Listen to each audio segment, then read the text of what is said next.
महत्वाची बातमी आहे। जम्मू विमानतळावर रॉकेटद्वारे हल्ला करण्याचा प्रयत्न झालाय। आताची महत्वाची बातमी आपण पाहतोय। भारताची एअर डिफेन्स सिस्टीम ऍक्टिव्ह झाली आणि हा हल्ला परतवून लावण्यात आलेला आहे। जम्मूमध्ये स्फोटाचे आवाज आल्यानंतर ब्लॅकआउट देखील करण्यात आला।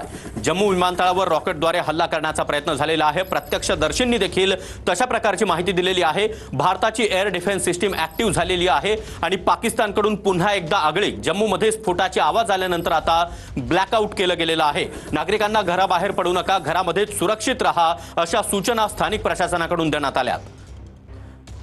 तर भारताची एअर डिफेन्स सिस्टीम आता ऍक्टिव्ह झालेली आहे। पाकिस्तानकडून पुन्हा एकदा हल्ल्याचा प्रयत्न आणि जम्मूमध्ये स्फोटाचे आवाज आल्यानंतर ब्लॅकआउट देखील केलं गेलेलं आहे। नागरिकांना सूचना देण्यात आलेल्या आहेत। मिसाईल हल्ला पाहायला मिळतोय। जम्मू विमानतळावर रॉकेटद्वारे हा हल्ला करण्यात आला आहे।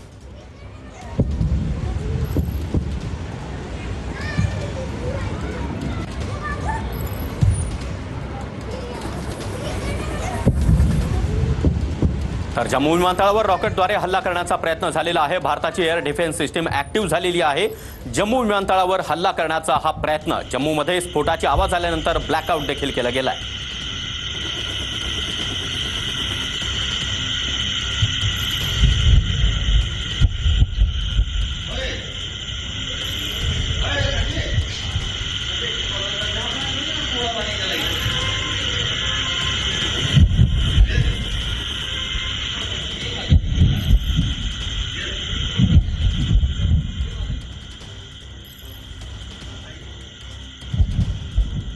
तर जम्मूमध्ये स्फोटाचे आवाज आल्यानंतर ब्लॅकआउट करण्यात आलेला आहे। जम्मूमध्ये रॉकेट हल्ला, कुपवाड्यामध्ये गोळीबार, राजस्थान सीमेवर देखील अंधार। तर भारत पाकिस्तान सीमेवरच्या आत्ताच्या 3 मोठ्या घडामोडी आपण पाहतो आहोत।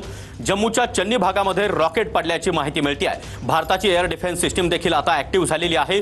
पाकिस्तान पुन्हा हल्ला करण्याचा प्रयत्न करतोय आणि भारत त्यांना तोंडघशी पाडतो।